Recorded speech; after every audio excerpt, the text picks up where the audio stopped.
Hello kids, welcome, and today we are going to start our new chapter, that is natural vegetation and wildlife. So let me give you the brief introduction about it. So India is a vast country having different type of bioforms, and it is ranked 12th as the mega biodiversity country in the world. Okay, so in India, we have so many plant species, flowering plant, non-flowering plant, species of animal, freshwater, rich variety of fish like freshwater fish and marine water fish. All these kind of things are present in India. So natural vegetation, basically what does natural vegetation means? So natural vegetation refer to a plant community which has grown naturally without human aid or has been left undisturbed by human for a long time.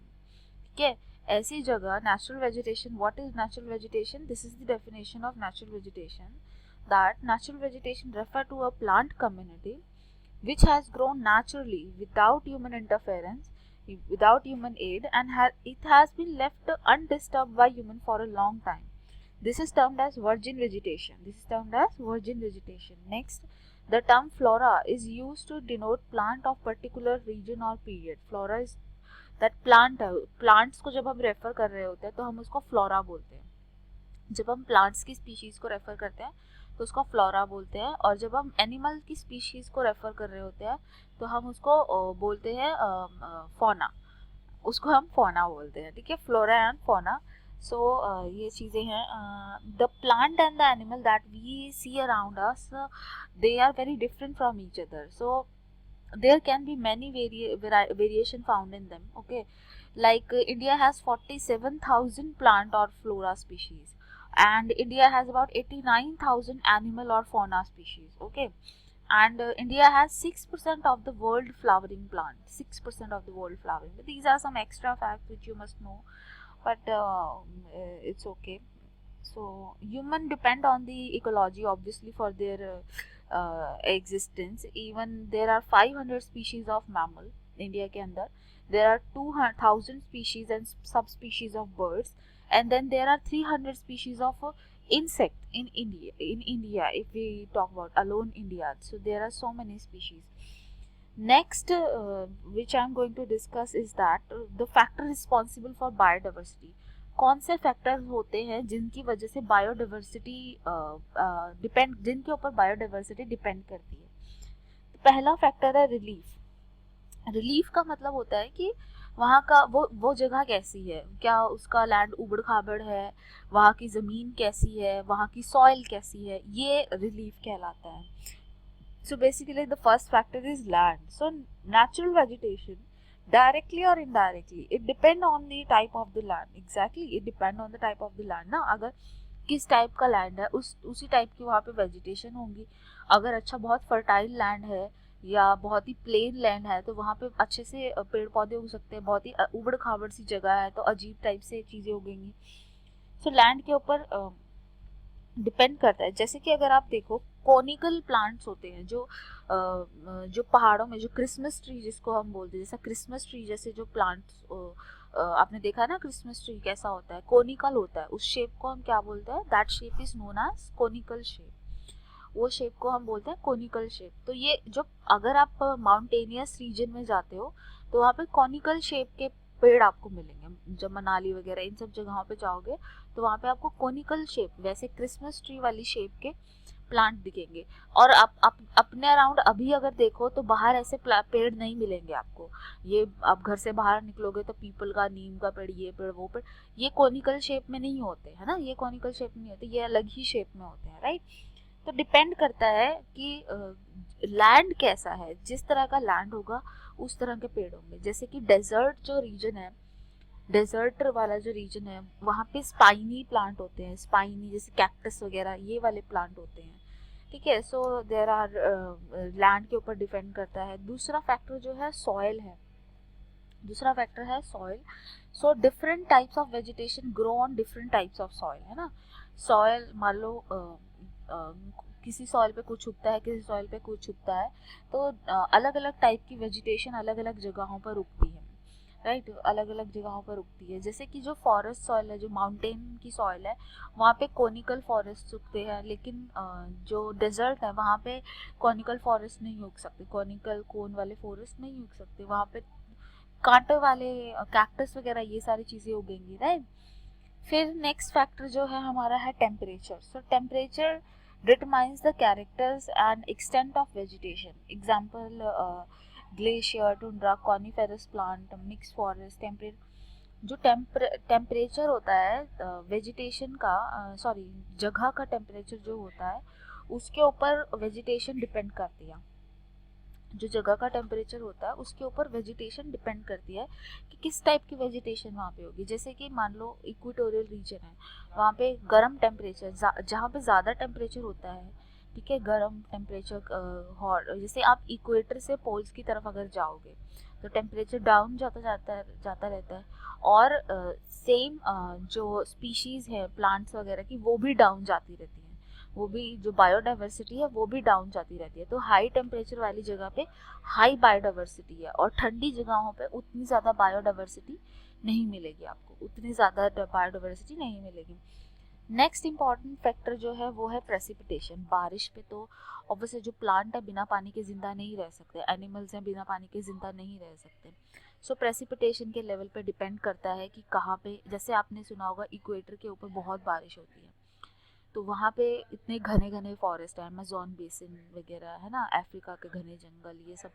तो वहाँ पे क्यों, क्योंकि वहाँ पे बहुत बारिश होती है, टेम्परेचर बहुत होता है, बारिश बहुत होती है, तो इसलिए वहाँ पे बहुत अच्छे से उग जाते हैं। फिर है फोटो पीरियड। फोटो पीरियड का मतलब होता है सनलाइट कितनी देर तक आ रही है वहाँ पर। मान लो जितने ज़्यादा ड्यूरेशन ऑफ सनलाइट होती है उतना ज़्यादा मतलब पेड़ पौधे जो है बढ़ते हैं, क्योंकि आपको पता है कि पेड़ों को जिंदा रहने के लिए क्या करना पड़ता है, उन्हें फोटोसिंथेसिस करना पड़ता है, राइट। तो फोटोसिंथेसिस तो ऑब्वियसली सनलाइट में ही होगा, तो इसलिए सनलाइट भी डिपेंड करता है एक जगह की डाइवर्सिटी कैसी होगी, वहाँ पे कैसे होगा। नेक्स्ट जो चीज़ है, let me tell you something about ecosystem. So a group of plant, animal, water, air and land that are interdependent for their survival. What is ecosystem? Ecosystem का मतलब होता है एक ग्रुप है प्लांट, एनिमल, वाटर, एयर, हर चीज़ का, सब चीज़ को मिला जुला दे, एयर, वाटर, प्लांट, एनिमल, हर चीज़ को मिला दे, तो जो सिस्टम बनता है वो इकोसिस्टम कहलाता है। वो चीज़ क्या कहलाएगी, वो चीज़ इकोसिस्टम कहलाएगी। नेक्स्ट अब हम देखें तो there are various type of vegetation. Vegetations जो होती हैं, पेड़ पौधे के टाइप्स जो होते हैं वो बहुत अलग अलग टाइप के पेड़ पौधे होते हैं, बहुत ही अलग अलग टाइप के पेड़ पौधे होते हैं। जैसे कि ट्रॉपिकल एवरग्रीन फॉरेस्ट, जो पहला पेड़ पौधा जिसके बारे टाइप ऑफ पेड़ पौधा जिसके बारे में हम बात कर रहे हैं वो है ट्रॉपिकल एवरग्रीन फॉरेस्ट। क्या है? Tropical evergreen forest. ओके, तो ट्रॉपिकल एवरग्रीन फॉरेस्ट, इसको डिटेल में, सबको डिटेल में देखेंगे, लेकिन अभी हम सब इनके नाम जान लेते हैं। सो पहला है ट्रॉपिकल एवरग्रीन फॉरेस्ट, दूसरा है ट्रॉपिकल डेसिडस फॉरेस्ट, तीसरा है tropical thorn forest and scrub, tropical thorn forest and scrub, फिर है मॉन्टेन फॉरेस्ट, फिर है मैंग्रोव फॉरेस्ट। ओके, अब इनको हम डिटेल में स्टडी कर लेते हैं, राइट। सो ट्रॉपिकल एवरग्रीन फॉरेस्ट क्या होते हैं, पहले मैं पिक्चर दिखा दूँ। This is an evergreen forest, ये एक एवरग्रीन फॉरेस्ट है। एवरग्रीन फॉरेस्ट में क्या होता है? सो जो एवरग्रीन फॉरेस्ट है वो, पहली बात तो these forest are restricted to the area of heavy rainfall, जहाँ पे बहुत ज़्यादा रेनफॉल होता है वहीं पर ये पेड़ पौधे मिलते हैं। एवरग्रीन वाले जो पेड़ हैं वो वहीं पे मिलते हैं। तो इंडिया में बहुत ज़्यादा बारिश कहाँ पे होती है? It is in Western Ghat, है ना, Andaman Nicobar islands, upper part of Andhra Pradesh, Tamil Nadu को सॉरी असम, मेघालय, तमिलनाडु कोस्ट, इन सब जगहों पे बहुत बारिश होती है, तो यहाँ पे एवरग्रीन फॉरेस्ट जो है वो मिलेंगे, ठीक है। इन इन जग ये जो फॉरेस्ट होते हैं इनको 200 सेंटीमीटर से ज़्यादा रेनफॉल की ज़रूरत होती है, 200 सेंटीमीटर से ज़्यादा रेनफॉल की ज़रूरत होती है। The tree reach great height up to 60 metre और इवन अबव। जो ट्रीज होते हैं वो, उनकी हाइट बहुत लंबी लंबी होती है, वो 60 मीटर्स तक जा सकते हैं, 60 मीटर्स और इवन 60 मीटर से भी ऊंचे हो जाते हैं। The region is warm and wet throughout the year, ये जो रीजन है ये वार्म रहेगा, वेट रहेगा throughout the year. It has luxuriant vegetation of all kind, tree, shrubs, creeper, all these things are found here. So these forests appear green all the year, इसलिए इनको evergreen बोला जाता है. ये forest जो होते हैं हर टाइम ग्रीन दिखते हैं, इसीलिए इनको एवरग्रीन बोला जाता है. मतलब इसमें कभी पतझड़ का मौसम नहीं आता है, ठीक है, इनमें कभी पतझड़ का मौसम नहीं आता है. इसमें इम्पॉर्टेंट जो ट्री हैं वो कौन से हैं, एबोनी, महोगनी, रोजवुड, रबर, ये सारे जो हैं ये इसके इम्पॉर्टेंट ट्रीज हैं जो यहाँ पे मिलते हैं. यहाँ पे एनिमल्स कौन से मिलते हैं, यहाँ पे एनिमल मिलते हैं elephant, donkey, monkey, lemur, deer. ये एलिफेंट, मंकी, लेमूर, डियर ये कॉमन एनिमल यहाँ पे मिलते हैं. सॉरी मैंने गलती से डोंकी बोल दिया, दैट वाज मंकी. मंकी मिलते हैं. राइनोसोरस जो होते हैं वो मिलते हैं, राइनोस जिन्हें हम बोलते हैं. राइनोस मिलते हैं कहाँ पे, असम में, वेस्ट बंगाल में यहाँ मिलते हैं. इसके अलावा यहाँ पे प्लेंटी ऑफ बर्ड बैट होते हैं, bird bats, sloth, scorpion, snails, ये सारी चीज़ें यहाँ पे मिलती हैं. Next type of forest is tropical deciduous forest और monsoon forest, we can say. These are also known as monsoon forest. Okay, so these are called tropical deciduous forest or monsoon forest. These forests are most widespread. मतलब पूरे India में सबसे ज़्यादा कौन से वाले forest है, यही है, डेसिडियस फॉरेस्ट ही है सबसे ज़्यादा. तो it is spread over the region, over the rainfall 200 centimetre to 70 centimetre. 70 centimetre से लेके 200 सेंटीमीटर तक जो बारिश होती है वो ये डेसिडियस फॉरेस्ट के अंडर आते हैं. Trees of this forest type shed their leaf about 6 to 8 weeks in dry summer. These are divided into moist deciduous, dry deciduous on the basis of availability of water. See, moist deciduous वो होते हैं जिनमें 100 centimetre से 200 centimetre तक बारिश होती है. 100 centimetre से 200 सेंटीमीटर तक बारिश होती है, वो हमारे moist deciduous कहलाते हैं. ये कुछ इस तरह के दिखते हैं ये डेसिडियस फॉरेस्ट. और जिस फॉरेस्ट में 70 से लेकर 100 तक बारिश होती है उनको हम ड्राई डेसिडियस फॉरेस्ट बोलते हैं. ये ड्राई डेसिडियस फॉरेस्ट जो 70 से लेकर 100 सेंटीमीटर तक बारिश होती है वो ड्राई डेसिडियस कहलाते हैं. जैसे हरियाणा वगैरह यहाँ पे ड्राई टाइप की वेजिटेशन मिलेगी, ड्राई डेसिडियस फॉरेस्ट मिलेंगे.